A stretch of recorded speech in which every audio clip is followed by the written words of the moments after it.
Muy bien, un segundo. Buenas tardes a todos. Comenzamos con la segunda sesión del curso La cibernética y el mundo del mañana, que corre a cargo de Blas Vinagre. En concreto, hoy el título de la conferencia es la herencia de Turing, la inteligencia computacional. Y nada, Blas, cuando estimes conveniente. Muchas gracias. Muy bien, gracias, José Luis. Bueno, pues vamos a comenzar la segunda sesión, eh, que yo la he titulado La herencia de Turing, la inteligencia computacional. Bueno, voy a contar una historia que se podía contar de muchas maneras y la estoy haciendo en torno a Turing, como podía haber elegido a lo mejor a otra persona, pero me ha parecido que era conveniente así, por los motivos que ya iremos viendo. Eh, voy a Voy a remontarme al principio, ¿verdad? A cuando se utilizaron por primera vez los términos a los que hoy damos mucho uso, porque ahí seguramente podemos ver, como dice el profesor Lledó, su verdad, ¿no? Vamos a hacer una especie de regreso al futuro. ¿Mm? Muy bien. Pues en el año 1955, en Dartmouth College, se reunieron John McCarthy, que era de esa universidad, en Marvin Minsky, que era profesor de neurología y matemáticas en Harvard, Claude Shannon, que estaba en aquel momento en la Bell Telephone, y Nathaniel Rochester, que trabajaba en IBM. ¿Mm? Ellos ya habían tenido experiencias en trabajar en ordenadores, en radar, en autómatas finitos, y lanzaron una propuesta, que lo lanzó John McCarthy, firmada por todos ellos, que decía lo siguiente: proponemos que 10 hombres durante 2 meses lleven a cabo un estudio sobre inteligencia artificial en el verano de 1956 en Dartmouth College. El estudio es para avanzar, y aquí voy a subrayar las palabras que vienen después, sobre las bases de la conjetura de que todo aspecto del aprendizaje o cualquier otra característica de la inteligencia puede en principio describirse tan precisamente que se puede hacer una máquina que la simule. Bien, con estas premisas, ellos lanzaron una propuesta en la que pedían eh, $13.500, ¿no? Lo que sería unos 150.000 ahora mismo, ¿eh? Y con eso celebraron una escuela de verano, podríamos decir ahora, una reunión de verano, eh, en ese verano de 1956. Algunos de los retos que se propusieron, cada uno eh, propuso en alguno individual, pero en conjunto propusieron algunos de los retos que nos suenan mucho. Uno decía, si una máquina puede realizar un trabajo, entonces se puede programar un calculador, entiéndese, un ordenador, un computador automático para simularla. Dice, pero el principal obstáculo no es falta de capacidad de la máquina, sino nuestra falta de habilidad para escribir programas sacando el máximo provecho de lo que tenemos. Bien, muchos acordaréis o conoceréis que vamos, el microprocesador que llevó al Apolo 11 a la Luna no se emplea ni en los juguetes ahora mismo, ¿eh? Pero supieron programarlo. Otro reto era, ¿cómo puede programarse un computador para utilizar el lenguaje natural? ¿Mm? O otro reto era, ¿cómo pueden ordenarse un conjunto de hipotéticas neuronas de manera que formen conceptos? Le llamaban hipotéticas lo que nosotros llamamos neuronas artificiales ahora. ¿Mm? O si tenemos un problema bien formulado, uno para el cual es posible examinar mecánicamente si una respuesta es válida o no, ¿eh? Una manera de resolverlo, dijeron, es examinar todas las posibilidades, pero esta manera es ineficiente, ¿eh? Tenemos que estudiar otra forma y esto nos implicaría tener una teoría de la complejidad de las funciones. O probablemente para una máquina verdaderamente inteligente podría llevar a cabo actividades que pueden describirse como de automejora. O merece la pena clasificar tipos de abstracciones que pueden definirse distintamente y cuáles no. O bien, dice, una conjetura muy atractiva, y por ahora claramente incompleta, es que la diferencia entre pensamiento creativo y pensamiento competente, no imaginativo, estriba en la inyección de cierta aleatoriedad en la máquina. ¿Eh? Pero esta debe ser guiada por la intuición para ser eficiente. O sea, una corazonada que incluya aleatoriedad controlada por un razonamiento ordenado. Bien, esas eran algunas o las principales vías que se propusieron investigar. Se reunieron efectivamente, algunos, aquí están algunos de los asistentes a esa reunión, entre los que veis más a la derecha, quizá el más famoso, es Claude Shannon. Y de hecho, en 50 años después se reunieron los que estaban vivos todavía y celebraron el 50 aniversario, donde decían que por primera vez se utilizaba el término inteligencia artificial. Y repetían ellos, decían, para proceder en la base de la conjetura de que cada aspecto del aprendizaje o cualquier otra característica de la inteligencia se puede describir tan precisamente que una máquina puede simularlo. Bien, este es el primer uso, parece, del término inteligencia artificial. Sin embargo, como Shakespeare escribió en Romeo y Julieta, ¿qué hay en un nombre? Lo que llamamos rosa, con cualquier otro nombre, olería igual de bien. Vamos a dar un paso atrás. Vamos a irnos a 1949. En 1949 se formó lo que se conoció después como el Radio Club. Bien, se formó un día de septiembre en Londres, entonces caluroso y devastado por la Segunda Guerra Mundial, y allí se encaminaron un grupo, ¿verdad? Aquí, lo que cito aquí pone una pandilla de científicos, ¿verdad? De todo tipo, y se reunieron en el Hospital Nacional de Enfermedades Nerviosas en Bloomsbury. Y después se reunieron a las 6:30 de la tarde y a las 7, después de un jerez y unos aperitivos, comenzaron. Esos hombres, entre los cuales aquí veis algunos, pues le pusieron tres requisitos para formar parte del club. Uno, haber tenido las ideas de Norbert Wiener antes de aparecer el libro Cibernética en 1948. Otro, ser listo como un demonio. Y otro, muy interesante, no ser catedrático. No ser catedrático. ¿Por qué? Porque ellos querían, supongo que eso era una broma, ¿verdad? Pero así lo decían. Ellos lo que querían es gente joven que tuviera interés en fabricar, o bien en fabricar máquinas inteligentes que simulasen inteligencia, o bien estudiar el funcionamiento de la inteligencia humana. Querían ideas frescas. Uno de ellos, ese que destaco ahí, era William Ross Ashby.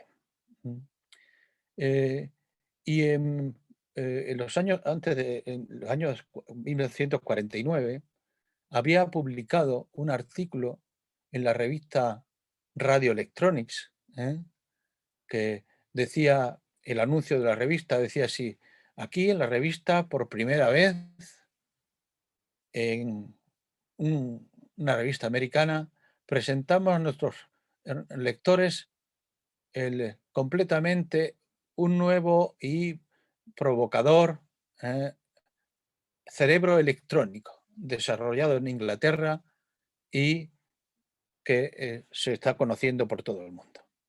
Bien, este cerebro electrónico es el que había desarrollado William Ashby. Y cuando decía que si juntásemos unos cuantos válvulas en aquellos tiempos, elementos activos, podíamos fabricar un cerebro, si las juntásemos con sentido, si hiciéramos un arreglo con sentido, podíamos fabricar una especie de cerebro. Y decía, ¿y qué significa tener sentido en un cerebro o en una máquina? Dice, aquí podemos encontrar diferentes opiniones. Para algunos, la prueba crítica de si una máquina es o no un cerebro sería si puede o no pensar. Pero para el biólogo, él era biólogo, el cerebro no es una máquina pensante, es una máquina actuante. Recibe información y después hace algo con ella. Como cualquier otro órgano en el cuerpo animal, es un medio de supervivencia. Quiero llamar la atención aquí de algunos detalles. Primero, la distinción entre cerebro y mente, que dará mucho de sí. Segundo, la máquina como dispositivo que procesa información, que ya vimos en la charla anterior. Y tercero, la máquina como medio para algo, que está en el origen, en el etimológico de la palabra máquina, como también vimos. Y el equivalente de la máquina a un órgano como un medio de supervivencia. Bien, con estas ideas, Ashby utilizó tubos de vacío como células nerviosas, utilizó la propiedad o la característica de perseguir un objetivo para utilizar y eso implementarlo con realimentación negativa y positiva, y utilizar múltiples lazos de realimentación positiva y negativa para hacer ese cerebro electrónico. Y utilizando también la idea de homeostasis o equilibrio en el cuerpo de que había puesto de moda Walter Cannon en 1932. Así diseñó un aparato y el concepto de un sistema ultraestable, que era un sistema capaz de modificarse a sí mismo, modificar el entorno con el objetivo de seguir viviendo, de sobrevivir. Y decía, un sistema ultraestable, con esta concepción, podría considerarse genuinamente inteligente, ya que desplegaría comportamientos complejos que le permitirían retener su integridad estructural, o sea, evitar daño o seguir vivo. Tiene un libro muy curioso que se puede conseguir todavía, que se llama Diseño para un cerebro. Con objeto de llevar eso a la práctica, diseñó con antiguas unidades de control de cañones de la Royal Air Force un aparato que llamó el homeostato. Un aparato que uno perturbaba las condiciones externas y él se reajustaba hasta mantener el equilibrio. Bien, esta idea de fabricar cosas, y no estábamos hablando de ingenieros, estamos hablando de un hombre que era médico y biólogo, esta idea de fabricar cosas les venía mucho de un individuo que no llegó a formar parte del Radio Club, porque desgraciadamente murió antes y muy joven mientras iba en bicicleta por Cambridge. Kenneth Craig. Murió a los 31 años, como veis ahí. Ese tipo que parece el más despistado de los tres que están ahí. Pues él ya había escrito en esa época un libro que se llama La naturaleza de la explicación, y un libro que dice muchas cosas, algunas como esta.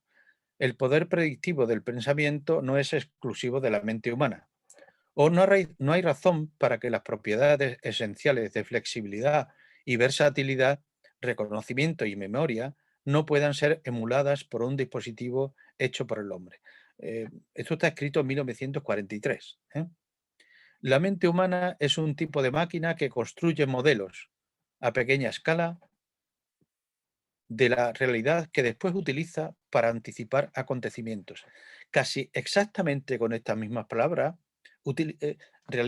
pone uno de los retos Marvin Minsky 13 años después de Kenneth Craig en la reunión de Dartmouth.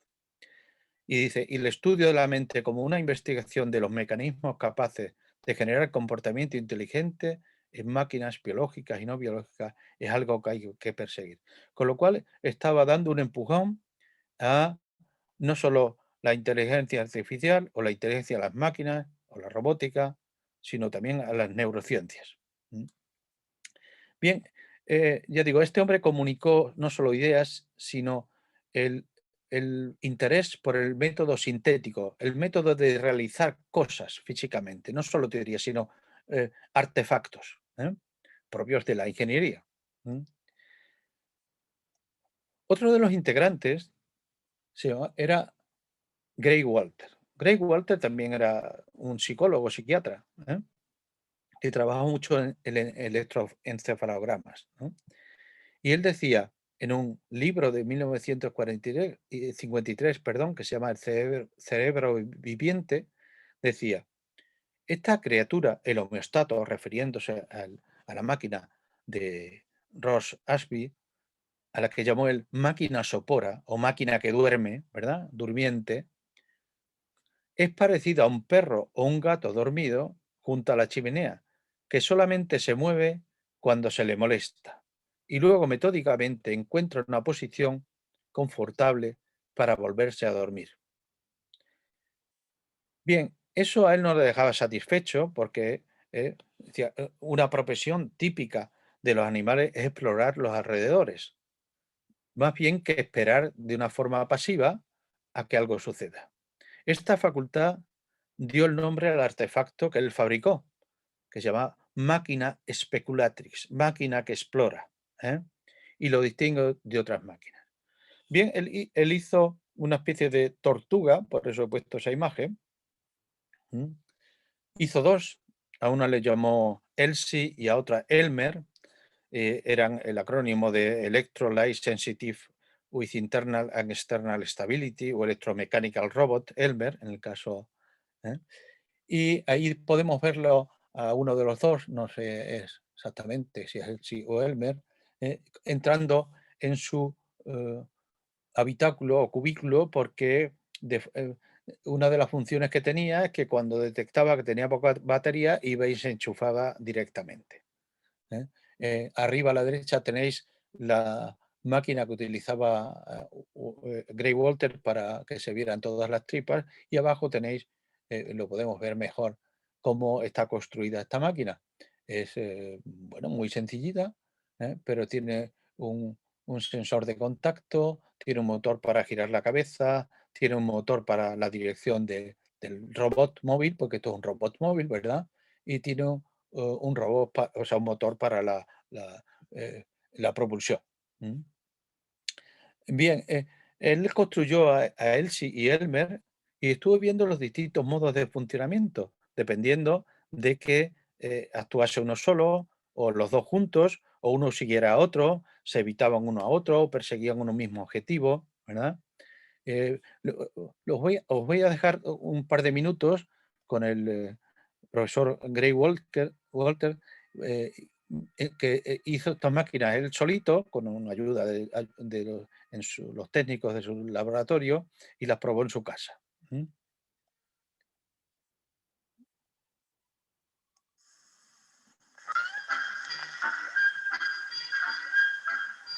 In a simple villa on the outskirts of Bristol lives Dr. Gray Walter, a neurologist, who makes robots as a hobby. They are small, and he doesn't dress them up to look like men. He calls them tortoises, and so cunningly have their insides been designed that they respond to the stimuli of light and touch in a completely lifelike manner.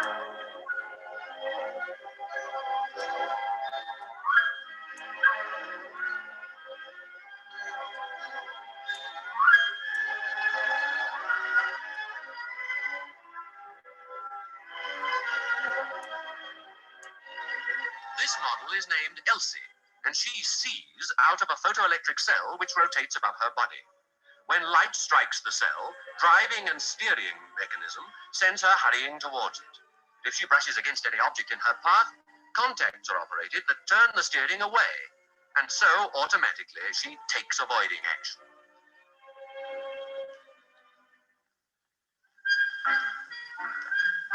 Bueno, damos un saltito y veréis. Dr. Walter says that his electronic toys work exactly as though they have a simple two-cell nervous system, and that with more cells they will be able to do many more tricks. Already Elsie has one up on Elmer. When her batteries begin to fail, she automatically runs home to her kennel for charging up, and in consequence can live a much gayer life. Ok, bien, esto quizá a alguien le recuerde algo muy famoso ahora, ¿verdad? Hay mucha gente que tiene una limpiadora automática que se llama Rumba o otra marca cualquiera, pero lo que pasa es que esta Rumba es de hace 70 años. ¿Eh?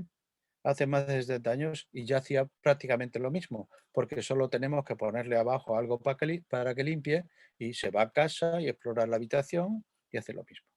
¿Qué no hubiera hecho el profesor Walter si hubiera tenido, como nosotros, pues, por ejemplo, esto es un diagrama de Simulink, MATLAB Simulink, de esa máquina, que lo puede simular ahora con todos los bloques de control de motores, con una máquina de estados que entonces no tenían desarrollada y todas estas funciones. Bien, él cuando vio funcionar a la maquinita, una cosa que hacía es que se dirigía, tenía una luz en la cabeza y se dirigía hacia una luz que había en la sala, pero cuando esta luz era muy potente, se iba hacia atrás, huía de ella. ¿Qué le pasaba a la maquinita cuando pasaba frente a un espejo? Pues que se acercaba y cuando la luz, y era su propia luz la que veía, y cuando estaba muy cerca era muy potente y se iba hacia atrás, y estaba de atrás adelante. Con lo cual parecía, dice, la máquina se detiene ante los espejos, como si fuera un chico presumido, y titila, oscila, trastabillea y baila como un torpe narciso. ¿Eh? Y cuando él vio esa enorme variedad de comportamientos con solo dos células nerviosas, dos tubos de vacío, dos elementos activos, pues dijo que, según él, no hay necesidad lógica o experimental de invocar algo más que el número para dar cuenta de nuestra convicción subjetiva de libre albedrío y nuestra conciencia objetiva de personalidad en nuestros semejantes. Las máquinas parecían, con solo dos células, parecían inteligentes y vivas. Bien, otro de los visitantes eh, asiduos, aunque no era inglés, de ese Radio Club era Warren McCulloch. Ahí tenemos a William Ashby, el que hemos visto, a Grey Walter. El de la derecha es Norbert Wiener, el autor del libro Cibernética, que era una especie de Pope para todos ellos, y Warren McCulloch, el que había escrito con Walter Pitts unos años antes. Él era biólogo, creo, y Walter Pitts era lógico, matemático. Y había escrito el primer artículo sobre redes neuronales. Bien, ellos lo que hicieron fue buscar un equivalente computacional de una neurona con sus dendritas, su cuerpo, su axón y su paso del impulso nervioso. Además, hicieron un esquema de mm, una red neuronal donde estaba una capa primera, que eran receptores, una capa última, que eran los efectores o que iban los músculos, y el sistema nervioso propiamente dicho que servía entre ellos. Con ello hicieron un modelo matemático de una neurona, ¿eh? Que, como veis ahí, son diversas entradas, que están multiplicadas por unos pesos y que con un cierto nivel, pues se hace una suma ponderada y consiguen o no la activación de una función, y por tanto emitir o dar una salida. Esas neuronas se pueden poner en diferentes capas y es lo que hoy ya está mucho más trillado, que es las redes neuronales. Bien, con lo que vemos que aunque la inteligencia artificial se le puso nombre en 1956, a mí me gusta llamarla inteligencia computacional, pero eso es una cuestión de gustos.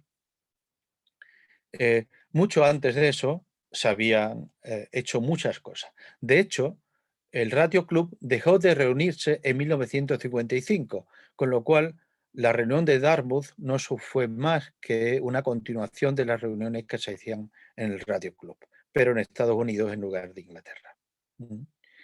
Bien, uno de los individuos que iban allí también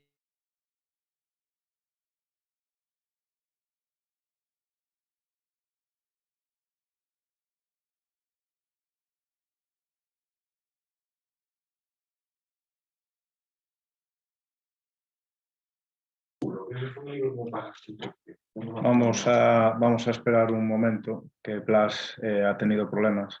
Un segundín, por favor.